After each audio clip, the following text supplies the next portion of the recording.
사르밧 또는 사렙다 과부 이야기를 한번 나눠보겠습니다.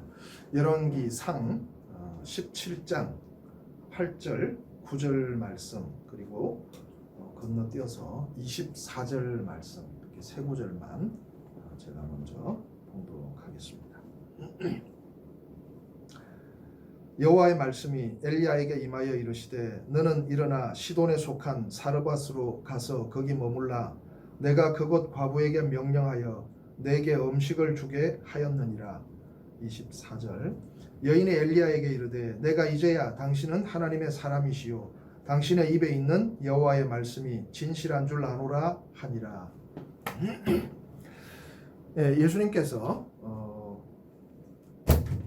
나사렛 동네에서 말씀을 전하셨을 때 그 동네 반응이 별로 신통치 않았습니다. 그때 예를 들어서 하신 말씀이 사렙다 과부가 영접하였다. 그리고 엘리사 때는 수많은 문둥병자가 있었지만 나만만이 치료를 받았다. 그래서 참 선지자가 고향에서 환영받기 어렵다는 말씀으로 이 사렙다 과부 이야기를 언급하고 있습니다. 사실은 사렙다 과부가 나타나게 된 동기가 엘리야 때 큰 가뭄이 있었습니다. 엘리야의 가뭄에 하나님께서 엘리야에게 처음에는 그릿 시냇가로 내려가라 그러셨죠, 그죠? 그릿 시냇가에서 까마귀를 통해서 먹이셨는데 이것도 날이 오래 가니까 그릿 시냇물이 말랐습니다. 하나님이 거기 가서 먹으라고 하셨으면 시냇물이 안 끊기고 졸졸 잘 흐르게 하실 수도 있을 텐데 그 가뭄에 시냇물이 말랐습니다. 그래서 그 다음에 보낸 곳이 시돈 땅, 사렙다 또는 사르밧, 옛 아람 이름으로는 사르밧이고 헬라어 번역될 때 사렙다라고 번역이 됐습니다. 시돈이라고 하는 땅은 본래 사실 이세벨의 고향이죠, 그죠? 이세벨의 땅이라고 우리가 속칭 얘기할 수 있을 겁니다. 이스라엘 지경이 아니라 선지자를 아예 그냥 시돈 이세벨의 고향 땅으로 보내버리는 이런 모습을 볼 수 있습니다. 그런데 참 묘하게도 오늘 본문 말씀에 보면 내가 사렙다 과부에게 명해서 너에게 먹을 것을 주라고 하셨다 그렇게 표현하고 있습니다. 이거를 하나님께서 어떻게 계시를 하셨나 실제로 하나님이 사렙다 과부에게 환상과 꿈이나 이런 걸로 보여주신 건가 아니면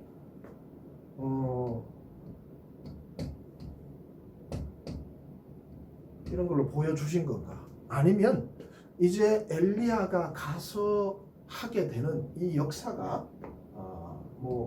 엘리야가 가서 하게 되는 이 자체가 이 말씀을 대신하는 건가 우리는 알 수가 없습니다. 그런데 분명한 것은 하나님이 어떻게 이것을 이루셨든지 간에 사렙다 과부는 엘리야가 먹을 것을 좀 가져와라 하니까 알고 있습니다. 당신이 섬기시는 하나님의 이름으로 우리도 맹세하는데 먹을 것이 없습니다. 나와 내 아들이 그냥 먹고 죽으려고 마지막 남은 것을 가지고 있을 뿐입니다. 참 한 번 먹고 죽으려고 아들과 함께 부둥켜 안고 있는 그 심정도 참 대단하죠. 그런데 예수님께서 이 말씀을 언급하셨을 때 어떤 배경을 보면 환영받지 못하는 그래서 영접하지 못하는 이런 사람들의 시대 엘리야도 사실 엘리야의 탄식이 나중에 동굴 속에서 하나님이 아직 남겨진 자 7천이 있다라고 하셨지만 실제로 엘리야가 도망갈 때 아무도 그를 숨겨준 사람이 없죠. 그래서 이스라엘 땅에서 영접하는 사람이 없었다고 하는 말이 전혀 엘리야의 그 불평 하소연이 전혀 틀린 말도 아니었다는 겁니다. 그래서 굳이 하나님은 그래도 영접할 사람이 있는 그곳이 어디였습니까? 참 묘하게도 이세벨의 그 땅에 어떻게 하나님을 아는 사람이 있을 수 있을까? 기생 라합 같은 경우에도 그 가나안 땅에 기생을 하는 친구가 장녀가 어떻게 그 하나님에 관한 믿음을 가지고 있었을까? 근데 우리가 생각할 수 없는 그런 영향, 전파 이런 일들이 성경 속에서 종종 나타나고 있습니다. 사르밧의 이 과부도 어쨌거나 하나님의 말씀을 들었고 믿고 알고 있었다는 거죠. 그래서 이제 엘리야가 갔을 때 뭐 어떻게 할 거냐, 그러니까 먹고 죽으려고 했지만 당신이 굳이 달라고 하니까 그러면 이것으로 드리겠습니다. 그렇게 해서 참 마르지 않는 밀가루와 기름을 경험하는 이런 놀라운 체험을 하게 됩니다. 근데 항상 신앙이라고 하는 것은 항상 그냥 이제 만났다 계속 좋다 이게 아니라 가다 보면 항상 뭐가 있습니까? 엘리야에게도 위기가 있었듯이 이 과부에게도 뭐가 옵니까? 위기가 오죠. 갑자기 아들이 시름시름 앓다가 선지자가 옆에 있는데도 어떻게 합니까? 그냥 죽어버립니다. 그래서 엘리야를 찾아가서 아니 당신이 기껏 여기 와가지고 그냥 죽게 냅두지 왜 우리의 죄를 기억하고 이 고통스러운 일을 당하게 하냐. 엘리야도 참 민망하죠, 그죠? 그래도 뭐 여기까지 보내가지고 하나님 밀가루통, 기름통, 기적을 보여주셨을 때는 뭔가 대단한 것을 나타내기 위한 그리고 이 가정에 은혜를 주신다는 확신이 있었을 텐데 아들이 죽어버렸으니 선지자로서도 참 민망하고 체면이 안 서고 이걸 도대체 어떻게 해석을 해야 할지 알 수가 없는 거죠. 그래서 엘리야도 하나님한테 그렇게 얘기합니다. 아니 제가 여기 있는데 이런 일이 생기면 어떡합니까? 하나님 살려주십시오. 혼을 다시 돌려주셔서 이 아들을 일으켜 주십시오. 그러니까 다시 돌아옵니다. 그때 사렙다 가부가 하는 얘기가 오늘 마지막 구절에 내가 어떻게 이제야 라는 말을 하고 있습니다. 사렙다 가부는 하나님의 어떤 이야기를 들었고 또 실질적으로 어떻게 계시를 받았는지 모르지만 하나님께서 명령을 했다라고 할 만큼 어떤 경험과 지식이 있었습니다. 그런데도 또 이 사렙다 가부에게는 또 한 번의 위기, 넘어서야 할 어떤 선이 있었다는 거죠. 그래서 이 일을 겪고 나서야 비로소 이제야 내가 당신이 정말 하나님의 사자인 것과 그리고 당신의 말씀이 진실인 것을 내가 알겠다. 그렇게 고백하고 있습니다. 이제야라고 하는 이 말, 성경에 그렇게 많이 나오지는 않습니다. 가장 대표적인 게 아브라함이 칼을 들고 이삭을 찌르려고 할 때 하늘에서 주의 사자가 나타나셔서 이제야 내가 하나님을 경외하는 것을 알겠다 그랬습니다. 그러면 그 전에 믿지 않았나? 그런 건 아니죠. 충분하지만 그래도 충분히 믿는 믿음과 또 그 믿음을 실행하는 것과는 좀 다르죠. 마음에 있는 믿음과 그것을 시인하는 것과는 또 다른 어떤 미묘하지만 넘어서야 될 어떤 선이 생긴다는 겁니다. 그래서 이미 마음으로 믿고 그 모든 것을 확신을 가지고 있었어도 그래도 시인하고 또 그래도 칼을 들어보고 그래도 또 시도해보고 하는 이런 일들이 필요하다는 거죠. 그래서 하나님께서 아브라함에게도 이삭을 바치라 하는 위기의 시험을 한번 해본 거고 그리고 또 지금 사렙다 과부에게도 아들을 데려가는 이런 위기를 줬습니다. 모든 걸 잃은 것 같았지만 사실은 하나님께서 이 아들을 데리고 가셨을 때 다시는 이 생명을 다시 돌려주지 않겠다라는 마음은 아니었겠죠. 뭔가 계획이 있었다는 겁니다. 아무 이유 없이 아무 적이 없이 정말 선지자가 묻고 있는 가장 절실한 필요 마지막까지 아들도 없는데 선지자를 공개해야 하는 그 여인의 마음을 하나님이 모르실 리가 없잖아요.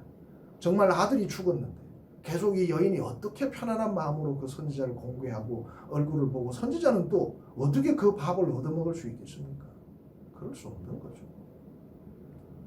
엘리야도 지켜야 하고 이 여인의 마음도 살펴야 한다면 이것이 하나님의 궁극적인 계획은 아니었어요.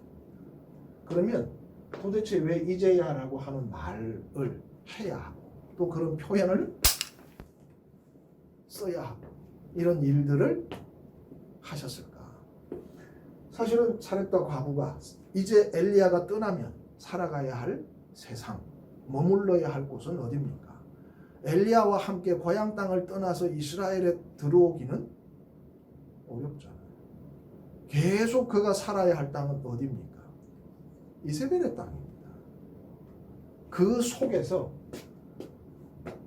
엘리야가 없이 이 믿음을 지키려면 죽어도 살 수 있다는 믿음이 필요한 거죠.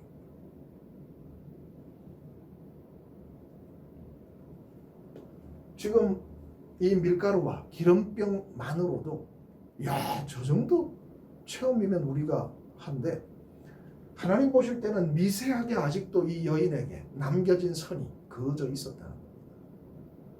이 고백에서 우리가 알 수 있죠.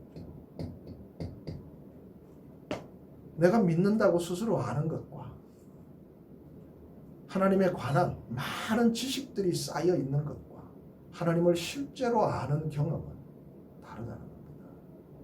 하나님께서 우리에게 궁극적으로 주시려고 하는 것은 하나님에 관한 많은 지식들이 누적되는 것도 아니고 그 생각들이 많아지는 것도 아니고 실제로 하나님을 아는 경험들이 쌓여서 확고한 믿음 속에 어떤 경우에도 흔들리지 않고 그 길에 서 있기를 원하시는 거죠. 더구나 이 사렙과의 과부는 뭡니까? 이제는 스스로 홀로 굳게 평생을 살아야 하는 그럴 가능성이 많죠. 그죠? 웬만한 신앙을 가지고는 견디기 어려울 겁니다.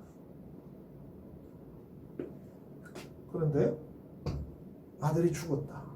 자신이 확인했고 도대체 짐작할 수 없는, 그런데 이 아들이 다시 살아났다.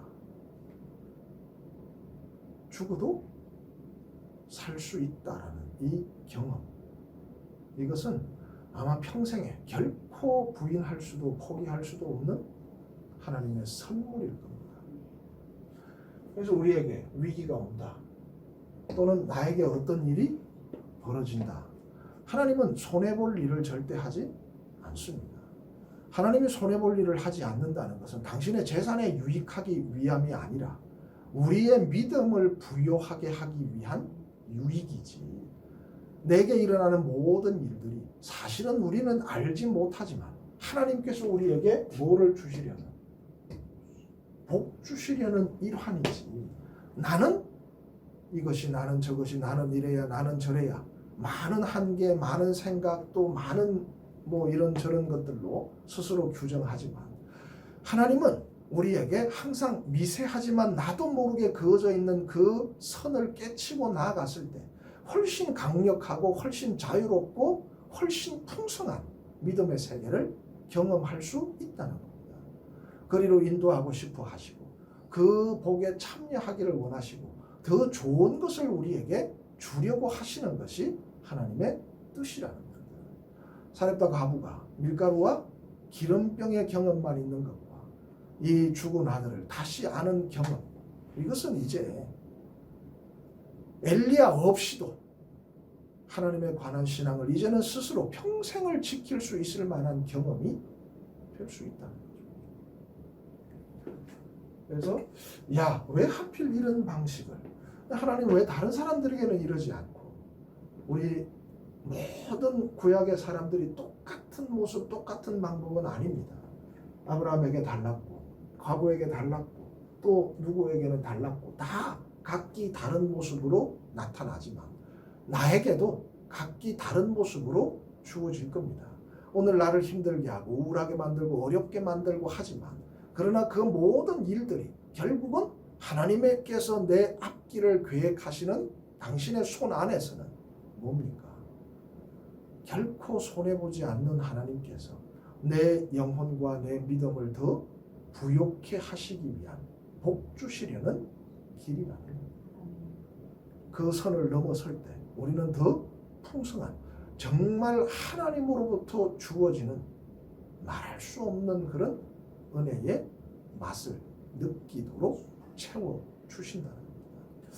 그래서 뭐 사렙다 과부가 그렇게 많이 등장하는 사람도 아니고 많이 나오는 인물도 아니지만 그래도 참 애초에 이방의 신앙을 가지고 있었겠죠.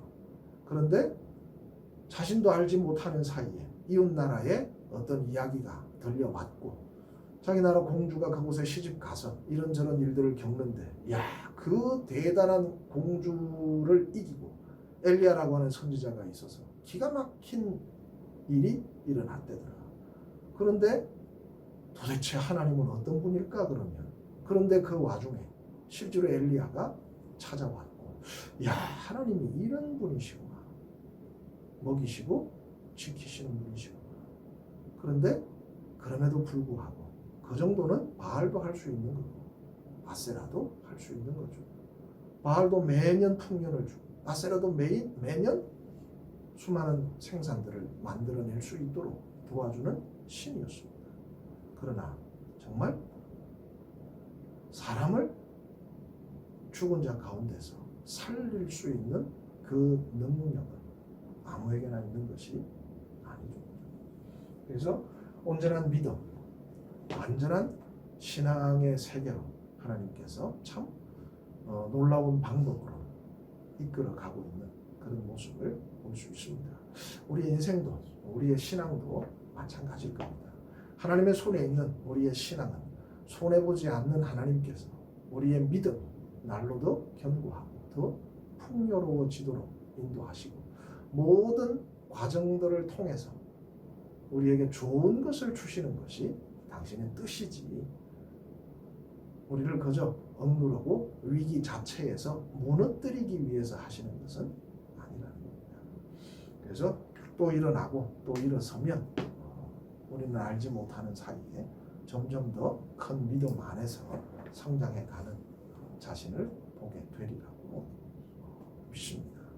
사르밧이든 사렙다든 어떻게 불리든지 간에 과부의 이름도 우리는 알지 못하지만 그 조그만 시골 마을 이방신을 섬기다가 가까스로 당신의 도구가 된 그 여인조차도 하나님을 잊지 않으시고 믿음의 온전한 성장을 위해서 계획하시는 것처럼 오늘날 우리가 성전 안에서 하나님의 일꾼으로 양육받는 과정에 하물며 우리를 당신의 그 거룩한 뜻 안에 하루하루를 살피지 않을 리가 없을 겁니다.